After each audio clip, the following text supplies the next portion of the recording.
Mari melayani Tuhan kita seperti seorang budak yang melayani tuannya.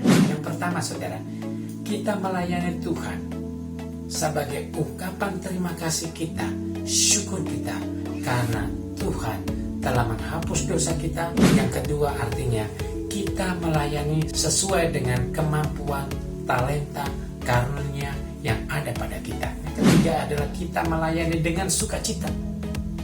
Pada konsep doulos itu, saudara, seorang hamba tidak boleh menunjukkan raut muka yang tidak senang. Ia harus menguasai hatinya sedemikian rupa. Kita melayani dengan rendah hati. Yesus menempatkan diri sebagai doulos.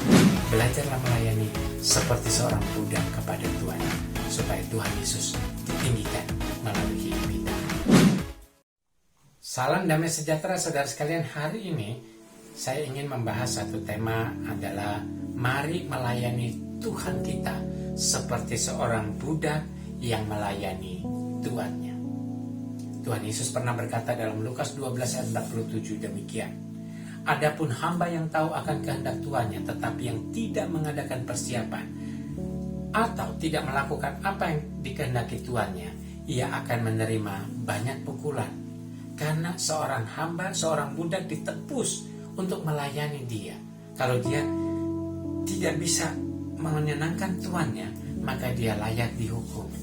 Nah, konsep ini yang dipakai oleh Tuhan Yesus sebagai contoh, sebagai ilustrasi, sebagai pengertian bagaimana caranya kita melayani dan menyenangkan Bapa di sorga adalah dengan cara seperti seorang budak melayani tuannya.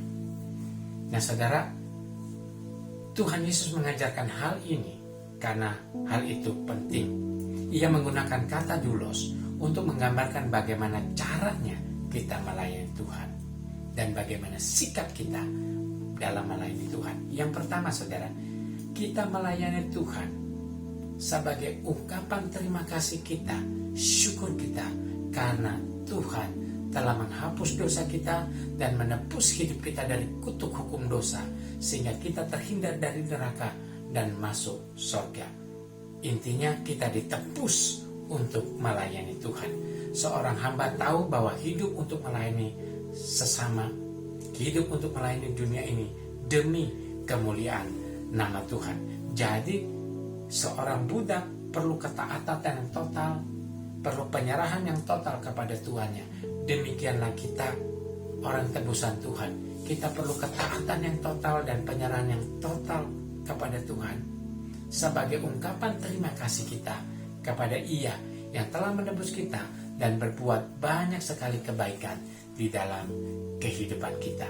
Saudara sekalian, Tuhan, pelayanan seorang kepada tuannya itu tidak bersyarat, demikian juga kita kepada Tuhan. Saudara, secara otomatis orang yang sungguh-sungguh percaya kepada Tuhan Yesus Kristus, orang yang sungguh percaya bahwa dosanya telah diampuni oleh Tuhan Yesus Kristus, secara otomatis ia akan bersyukur dengan cara melayani Tuhan. Jadi kalau ada orang Kristen tidak melayani Tuhan, itu bukan Kristen sejati.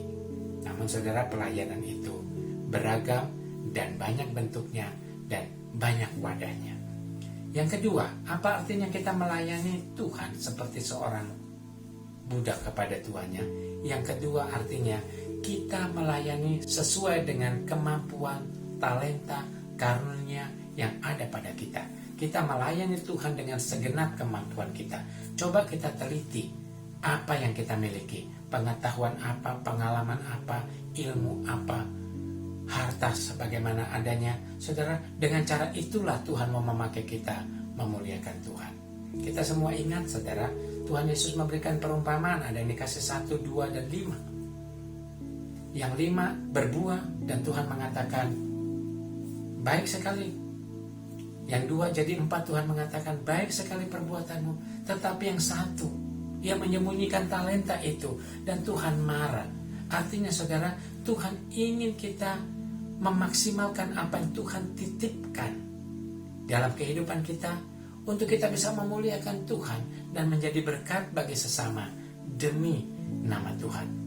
Saudara, jangan menjalani hidup tanpa arti. Kalau kita melayani Tuhan dengan apa yang ada pada kita, hidupmu dan hidupku akan berarti. Jadi mengikut Tuhan adalah melayani demi kemuliaan Tuhan melalui segenap kemampuan, talenta, dan karunia yang ada pada kita. Jangan kita kembali ke rumah Bapa di surga, atau jangan kita menemui kematian tanpa hidup yang berarti. Setidaknya mari kita bawa kenangan yang baik untuk mereka yang kita tinggalkan, supaya itu menjadi berkat bagi mereka, supaya melalui itu orang bisa bertumbuh imannya di dalam Tuhan. Saudara, kita tidak harus menjadi kaya untuk bisa membuat kenangan yang baik di muka bumi ini. Tetapi setidaknya apapun yang ada pada kita, Tuhan mau kita berbagi untuk sesama demi kemuliaan nama Tuhan. Ketiga, apa artinya melayani? Seperti seorang budak kepada tuannya. Ketiga adalah kita melayani dengan sukacita. Pada konsep doulos itu, saudara, seorang hamba tidak boleh menunjukkan raut muka yang tidak senang. Ia harus menguasai hatinya sedemikian rupa supaya tuannya melihat dia bahwa hamba itu ada sukacita. Nah, bagaimana kita melayani Tuhan? Seperti inilah yang Tuhan Yesus ajarkan. Kalau dalam pelayanan penuh pengeluhan, penuh caci maki, penuh fitnahan, dan sebagainya, kita salah di dalam memaknai panggilan Tuhan untuk melayani. Karena esensi dari pelayanan adalah kita melayani Tuhan kita dengan sukacita. Sukacita adalah seperti payung yang akan melindungi kita dari hujan kehidupan yang dengan deras mengguyur dan hendak membasahi kita. Allah menginginkan kita untuk mengkontribusikan waktu, energi, pengetahuan kita tanpa pamrih dan juga tanpa sungut-sungut. Allah memanggil kita untuk melayani tanpa mengeluh dan tanpa memandang hal ini baik, nyaman, tidak, dan sebagainya. Di mana ada Tuhan menyertai kita, di situ ada sukacita. Karena penyertaan Tuhan, itulah sukacita. Nah, saudara sekalian, Yesus bersabda, setiap orang yang kepadanya banyak diberi akan banyak dituntut dari dirinya, dan kepada siapa yang banyak dipercayakan akan lebih banyak lagi dituntut dari dirinya. Saudara, Tuhan menitipkan apa saja, mari kita gunakan apa saja itu dengan sukacita untuk melayani Tuhan dengan cara menjadi berkat bagi sesama, supaya terang kita bercahaya dan orang lain melihat Tuhan dimuliakan dalam hidup kita, dan melalui itu kita bisa berharap orang lain juga bisa memuliakan Bapa kita yang di surga. Seperti budak yang baik bekerja tanpa mengeluh, demikianlah kita melayani Tuhan dengan sukacita. Sukacita tidak tergantung pada kondisi, tetapi dari hati yang mengasihi Yesus Sang Tuhan itu. Hati yang ingin melayani Tuhan di atas segala Tuhan. Dan berikutnya saudara, yang keempat, bagaimana melayani Tuhan? Seperti seorang budak kepada tuannya adalah kita melayani dengan rendah hati. Yesus menempatkan diri sebagai doulos ketika membasuh kaki para murid-muridnya. Ia menunjukkan bahwa itu adalah jabatannya. Jabatannya adalah melayani. Juga menunjukkan bahwa keberadaannya adalah untuk melayani. Nah, Tuhan ingin mengajarkan kalau kita melayani bukan untuk mencari kekuasaan, kemuliaan, bukan untuk mencari harta jemaat dikumpulkan kepada kita, bukan untuk supaya kita punya pengaruh yang luas di tengah masyarakat. Saudara, kita melayani dengan rendah hati. Ada orang banyak mengaku diri melayani Tuhan. Engkau bisa melihat apakah dia pelayan Tuhan sejati. Lihatlah, apakah ia melayani dengan arogan, apakah ia melayani dengan kasar, apakah ia melayani dengan memandang remeh orang lain, apakah ia melayani dengan hal-hal yang tidak sepatutnya dia lakukan oleh seorang pelayan. Konsep pelayanan adalah rendah hati. Bahkan esensi mengikut Tuhan sesungguhnya adalah rendah hati. Tuhan Yesus berkata, belajarlah daripadaku karena aku lemah lembut dan rendah hati. Kita ikut Tuhan dengan rendah hati, kita melayani Tuhan dengan rendah hati.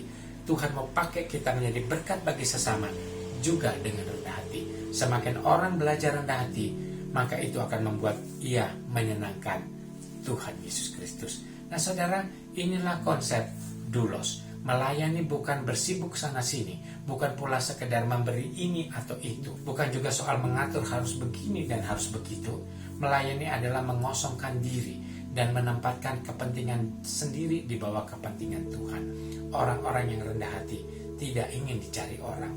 Orang-orang yang rendah hati tidak ingin menjadi penasihat yang selalu mengatur orang lain. Orang-orang yang rendah hati ingin menyenangkan Tuhan. Kalau bisa, dia tidak muncul. Kalau dia bisa, ia banyak menahan diri. Kalau bisa, ia banyak duduk di belakang.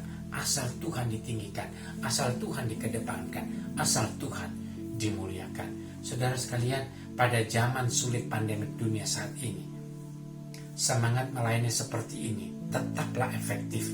Kalau kita melayani seperti konsep Doulos ini, maka semua jemaat kita, banyak orang melalui kita akan memuliakan Tuhan Yesus Kristus. Dan banyak orang juga yang tidak percaya bisa datang kepada Kristus. Mari saudara, kita melihat kebahagiaan itu seperti pelangi, selalu terletak di atas kepala orang. Tidak pernah kita bisa lihat di atas kepala sendiri. Artinya jika kita melayani, maka hidup kita akan lebih berarti. Apakah Anda mampu melihat pelangi itu? Belajarlah melayani seperti seorang budak kepada tuannya, supaya Tuhan Yesus ditinggikan melalui hidup kita. Tuhan berkati.